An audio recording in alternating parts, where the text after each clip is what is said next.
Hello, good evening. This will be a short observation number two.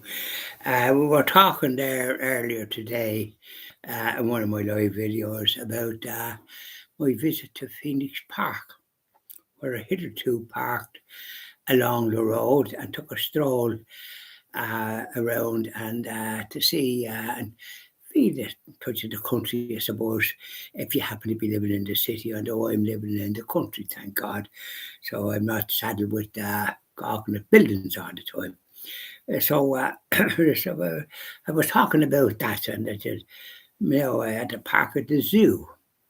And I was talking about some other little video I did about city, Dublin in the rare old times, and the wide street that O'Connell Street was, and packed with bicycles because nobody had cars.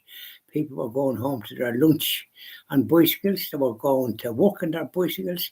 So it was bicycles right, left, and centre, and there was no body trying to get you to go on bicycles because that's the only way you had. Either that or you were footing it, or you'd have to get the bus. And buses cost money, so the bicycle couldn't cost anything, only that you were fit. And off you went, and the only thing you had to contend with was buses. There wasn't that many cars because the old Morris Minor and series and so on and so forth. My first car that I got when I was in my 20s because I was trying to get four wheels, and it was what I call a Morris Series Z. To all intents and purposes, it was a bucket on wheels. It was before the Morris Minor, and that means the real early first Morris Minor, and they were a very small little car. But this Morris Series Z, I think, had four doors on it. And funny enough, when I was living on Boyle, I used to get a lift from a teacher to the Presentation Brothers in Carrick-on-Shannon. McHenry was his name, and he had a Morris Series A, and I was always afraid that it capsized because there was a few hills you were going from Boyle to Carrick-on-Shannon, and so I got a lift there in the morning, and I got a lift there in the evening, so I might as well had the cart while the time. I had a chauffeur, if you like. But then it was, so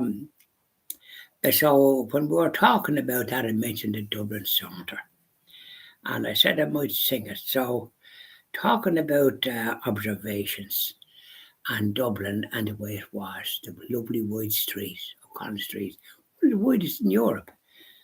And all you had was going up and down was bicycles and trams. Trams were there, that was your transport. And then there was the COE buses, they were all green. And funny enough, I liked them. And then the ones going out to Holt were yellow. They were called the Great Northern. I never liked them because there seemed to be a smell off them or something. I never was too well after travelling one of them, but you could travel on the green bus all day. Not that I did travel on it, because no free travel them times. It was Charlie Haughey brought that in, but I mentioned Noel Purcell in the Dublin Saunter. Now, if you're going to a concert, you'd normally have to dip your hand in your pocket and fork out. But you're going to have a little bit of a musical, except I've no piano player here or somebody to say it's a sort of strum a guitar or whatever way they might do it. So this will be sung without any notes. And the beauty about it is you don't have to pay to get in. Isn't that good? But you might have to pay to get out. Anyway, I'm going to sing the Dublin Saunter, made famous by Noel Purcell all those years ago. Just he wouldn't be called a singer, but he had a way of singing it that you could picture the sight. They could picture the scene. So this is the Dublin Saunter, and it paints a picture, I think, that a lot of you might remember. Those of you that visited Dublin and perhaps lived there, or visited other places and have the same sort of memories. And it's memory lane we're talking about here. So I'm going to sing the Dublin Saunter. Thank you very much. Applause, please, and don't leave the room. I've been north and I've been south and I've been east and west. I've been just a rolling stone. Yet there's one place on this earth I've always loved the best. Just a little spot, just a little town I call my own.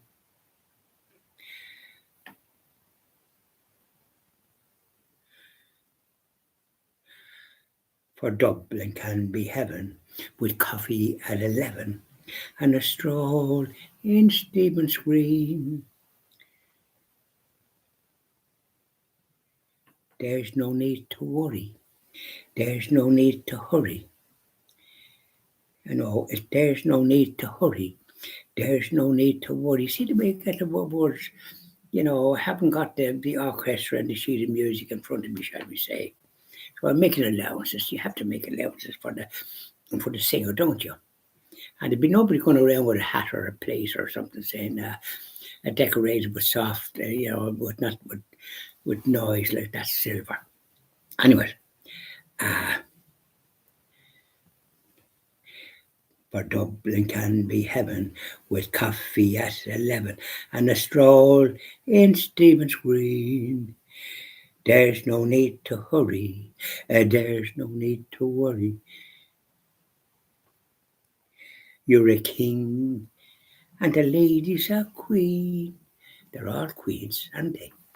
And the ladies are queen. Grafton Street's a wonderland. There's magic in the air. There are diamonds in the lady's eyes and gold dust in her hair. And if you don't believe me, come and meet me there in Dublin on a sunny summer's morning. That's a lovely picture. Now, there's another little verse, if you don't mind. I have to read it. Sometimes I know these things off by heart. I know the Our Father, Hail Mary, and Glory be to Father off by heart. And I used to know this one off by heart too. Because you have to have a party piece, don't you? When somebody says, give us a bar there. There's been a couple of crows on here. Hope you can sing. Well, I can't, but I used to be able to do recitations. And I have one up my sleeve for the next one I'm doing. Mum's the word about that. I've been here and I've been there. I saw the rainbow's end, like Finian. But no crack of gold I found. And I know that come what may, whatever fate may stand, here my roots are deep in friendly ground. Grafton Street's a wonderland. There's magic in the air. There are diamonds in the lady's eyes and gold dust in her hair.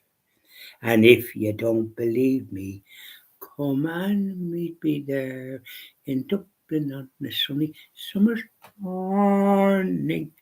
How do you like that? Applause, please. It'll be the silent variety. I won't hear it here, but you might be able to give us a clap in your home.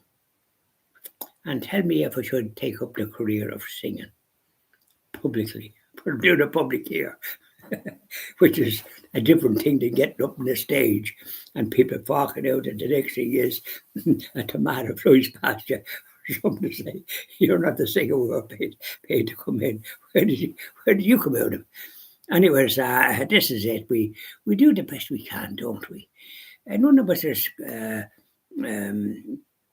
tenors like Caruso or John McCormack. But we might be like Noel Purcell. People like that. They could entertain too. Noel was a great entertainer. He used to go around waving at the people from his car. He had a Jaguar when people were on bicycles. So he was like royalty practically. He lived in Sandymount. So many a time I saw him going around and be waving. Not nice. So that's sort of Dublin was now. It's not gone like that now, but however, it's still kind of, you can still visualise it. This is why James Joyce, was it James Joyce or who was the fellow that wrote the book Ulysses? And he wrote one called Dubliners or something. And he always wrote about one day. So even though he didn't come back, as far as I know, he lived abroad in Paris, and then with the war he moved to a place called Trieste, or he moved to Switzerland. And these were tough times. Well, we're living in tough times too with what's going on, but that's another story. We'll finish on a good note, the Dublin Psalter. And I hope I find you well. and tucking into what time is it? Let's have a gawk. Oh, it's damn near 6 o'clock. The answers will be coming up now, so I hope you have the answers that you know it. Because I'll be saying that now in due course when we come to the prayer time. I'm doing the station as a class at the moment with the live video. So these are observations as well, just to lighten the thing, you know. We're not, we're fit to do all. Thanks very much, and good evening. And I hope you're at home now and tucking into your tea, a light tea. Well, I like to have a light tea because I have my lunch, you see.